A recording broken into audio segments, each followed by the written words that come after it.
வணக்கம் வன்னியர் உறவுகளே. இது ஒரு சத்திரிய குல வன்னியர்கள் சமூக விழிப்புணர்வு காணொளி. எம்டி படையாச்சி வழங்கும் அரசியல் வழிகாட்டி. தமிழ்நாட்டை அழிக்க சதித்திட்டங்கள் பாகம் 2.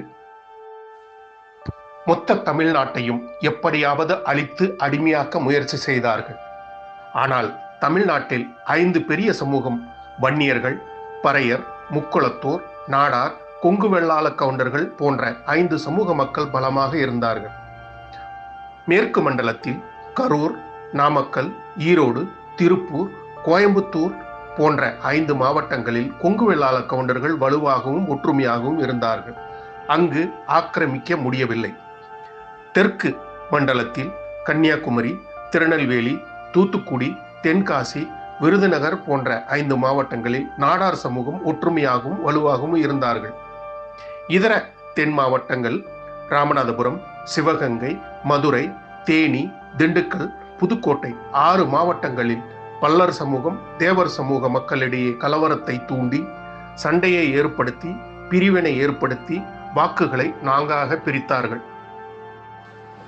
வட தமிழகம் மற்றும் மத்திய தமிழகம் நாகப்பட்டினம், திருவாரூர், தஞ்சாவூர், திருச்சிராப்பள்ளி, அரியலூர், மயிலாடுதுறை, பெரம்பலூர். வடக்கு மண்டலத்தில் சேலம், கடலூர், கள்ளக்குறிச்சி, விழுப்புரம், தருமபுரி, கிருஷ்ணகிரி, திருப்பத்தூர், திருவண்ணாமலை, வேலூர், ராணிப்பேட்டை, செங்கல்பட்டு, காஞ்சிபுரம், திருவள்ளுவர், சென்னை போன்ற மாவட்டங்களில் முக்கிய பெரிய சமூகமான வன்னியர்கள் 80% விவசாயிகள், பறையர்கள் சமூகத்தின் இடையே பகையை தூண்டி ஒற்றுமையை சீர்குலைத்தார்கள். நாயக்கர் கால தலைமையகம் மதுரையாக இருந்தது. இவர்கள் சென்னையை தலைமையாக மாற்றினார்கள். துவக்கம் 10 பிப்ரவரி 1969 முதல் 31 ஜனவரி 1976 வரை துவக்க கால சதி வேலையை கட்டமைப்புகளை துவங்கினார்கள். 2. 27 ஜனவரி 1989 முதல் 30 ஜனவரி 1991 வரை 2ஆம் கட்டம். 3. 13 மே 1996 முதல் 13 மே 2001 வரை வலுவான அஸ்திவாரங்கள் துவங்கப்பட்டன. 4. 13 மே 2006 முதல் 15 மே 2011 வரை முழுமையான பாளையக்காரர்கள் கட்டமைப்பு நியமனம், பெரும் பொருளாதாரம், பலம் பெற்றார்கள். நில ஆக்கிரமிப்பு அதிகமானது. பாளையக்காரர்கள் உப தலைமைகள் MK ஸ்டாலின் வடக்கு, MK அழகிரி தெற்கு என்று முடிவு செய்யப்பட்டன.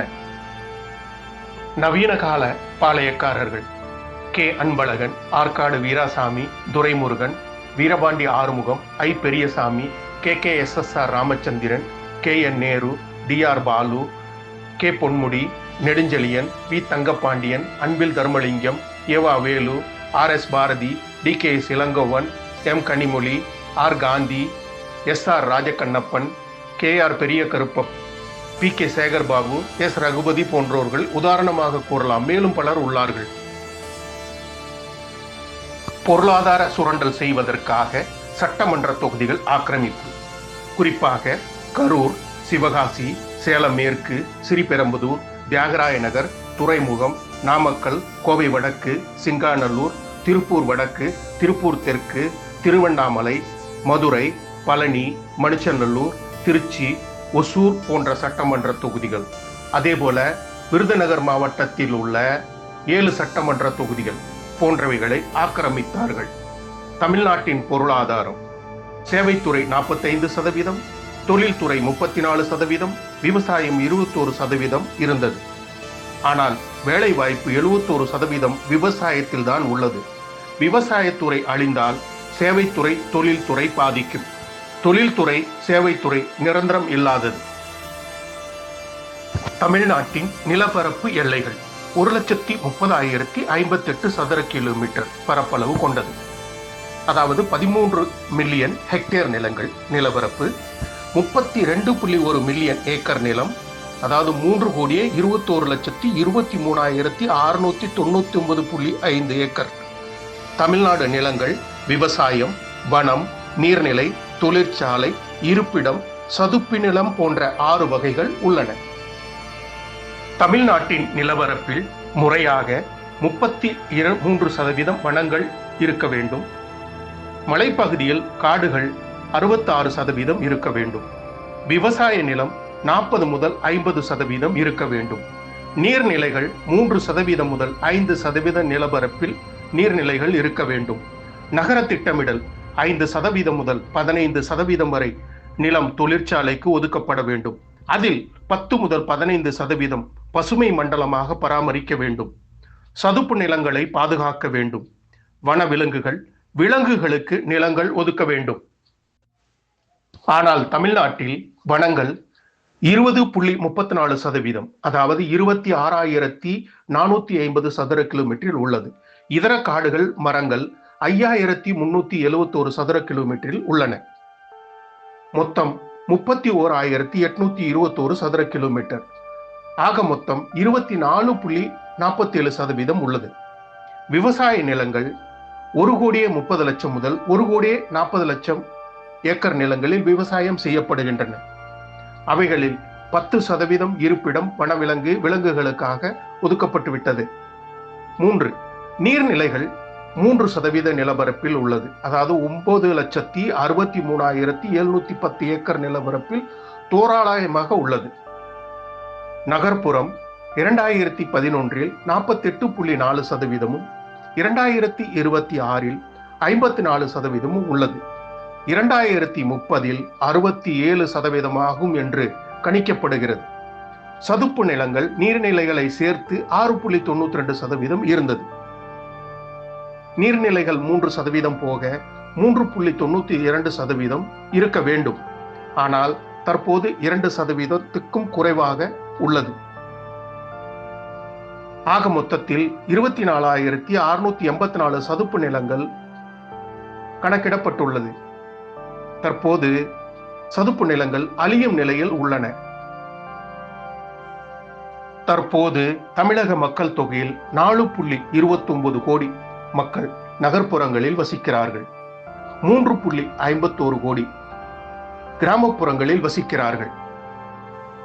தமிழ்நாட்டில் மொத்தம் 39,202 ஏரிகள் மற்றும் குளங்கள் உள்ளன மற்றும் 90க்கும் மேற்பட்ட அணைகள் உள்ளன. 39,202 ஏரிகளில் BWT கட்டுப்பாட்டில் 13,710 ஏரிகள் உள்ளன. 25,492 ஏரிகள் உள்ளாட்சி கட்டுப்பாட்டில் உள்ளது. ஏரிகள் குளங்கள் வாயிலாக 13,34,370 ஏக்கர் நிலங்களுக்கு, அதாவது 5.40 லட்சம் ஹெக்டேர் விவசாய நிலங்களுக்கு நீர்ப்பாசனம் பெறுகின்றன. இதில் பெரிய ஏரிகள் 100க்கு மேல் உள்ளது. அணைகள், நீர்த்தேக்கங்கள் 90 முக்கிய அணைகள் மற்றும் நீர்த்தேக்கங்களை சேர்த்து 200க்கும் மேல் உள்ளன. இவைகளின் நீர் கொள்ளளவு 224 TMC. ஏரி மற்றும் குளங்கள் கொள்ளளவு 347 TMC, மொத்தம் 571 TMC நீர் கொள்ளளவு கொண்டது. தமிழ்நாட்டின் வருட நீர் தேவை 1,800 முதல் 2,000 DMC நீர் தேவை உள்ளது. ஏரிகள் குளங்கள் அதிகமுள்ள மாவட்டம் காஞ்சிபுரம், செங்கல்பட்டு. நீர் தேவை மற்றும் செலவுகள் விபரம். விவசாயம் 70 முதல் 75%, விலங்குகள் மற்றும் வனவிலங்குகள் 7%, குடிநீர் மற்றும் வீட்டு உபயோகம் 12%, தொழிற்சாலைகள் 12% முதல் 15% நீர் தேவையுள்ளது. தமிழ்நாட்டின் தனிநபர் நீர் தேவை, நகரவாசிகள் நீர் தேவை 125 லிட்டர், கிராமவாசிகள் 50 litre, 3 star hotel 350 litre, 5 star hotel 650 litre.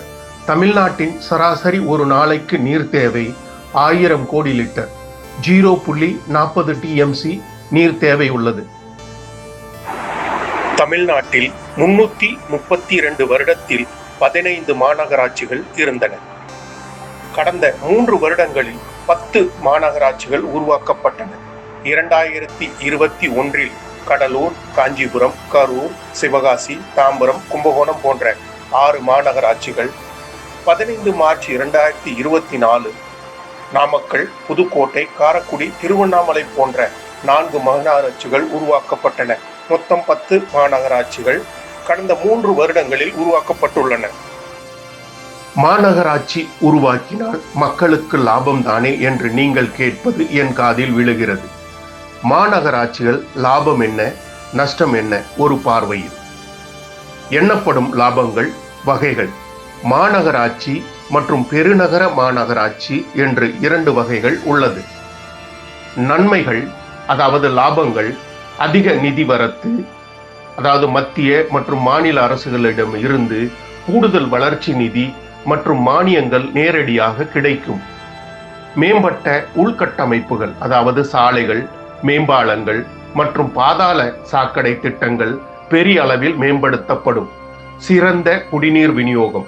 குடிநீர் திட்டங்களுக்காக அதிக நிதி ஒதுக்கப்பட்டு விநியோகம் சீராக்கப்படும். நவீன மருத்துவ வசதிகள். பெரிய மாநகராட்சி மருத்துவமனைகள் மற்றும் ஆரம்ப சுகாதார நிலையங்கள் உருவாக்கப்படும். திடக்கழிவு மேலாண்மை. குப்பைகளை நவீன முறையில் தரம் பிரித்து மறுசுழற்சி செய்யும் வசதி மேம்படும். வேலைவாய்ப்புகள். புதிய வணிக வளாகங்கள், தொழிற்பேட்டைகள் மற்றும் உள்கட்டமைப்பு பணிகளால் உள்ளூர் வேலைவாய்ப்பு பெருகும். அதிகார பகிர்வு.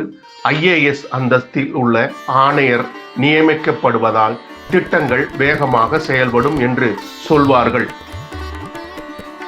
மக்களுக்கு ஏற்படும் தீமைகள், சவால்கள், நஷ்டங்கள். வரி உயர்வு, சொத்து வரி, குடிநீர் வரி, தொழில் வரி மற்றும் தொழில் உரிம கட்டணங்கள் கணிசமாக உயரும். விவசாய நிலங்கள் இழப்பு. சுற்றியுள்ள கிராமங்கள் மாநகராட்சியுடன் இணைக்கப்படும் போது விவசாய நிலங்கள் குடியிருப்பு பகுதிகளாக மாற வாய்ப்புள்ளது. நீர்நிலைகள் அளிக்கப்படும். உள்ளூர் சுயதீனம் குறைதல். கிராம ஊராட்சிகள் மாநகராட்சியுடன் இணைக்கும் போது அவற்றின் தனிப்பட்ட கிராம சபை அதிகாரங்கள் மற்றும் உள்ளூர் அடையாளங்கள் பறிபோகும். வாழ்க்கை செலவு அதிகரிப்பு. மனை அங்கீகாரம், அப்ரூவல் மற்றும் கட்டுமான கட்டணங்கள் உயர்வதால் வீடுகளின் விலை மற்றும் வாடகை அதிகரிக்கும். நெரிச்சல் மற்றும் மாசுபாடு.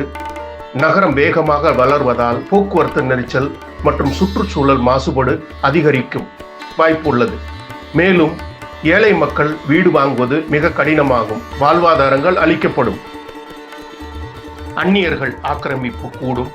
லாபம் அரசியல்வாதிகள், அரசு அதிகாரிகள், அவர்கள் உறவினர்கள், கட்சி நிதி பெருகும். தமிழ்நாடு வேகமாக நகரமயமாகும். தமிழ்நாடு அழிக்கப்படும். பூர்வக்குடிகள் அழிக்கப்படுவார்கள். இந்த காணொளியின் தொடர் அடுத்த காணொளியில் பாகம் 3 பார்க்கலாம். அரசியல் அனுபவ அறிவியல் ஆய்வு தகவல் தெரிந்து கொள்ள வன்னியர் உறவுகள் காணொளியை தொடர்ந்து பாருங்கள். நன்றி, வணக்கம்.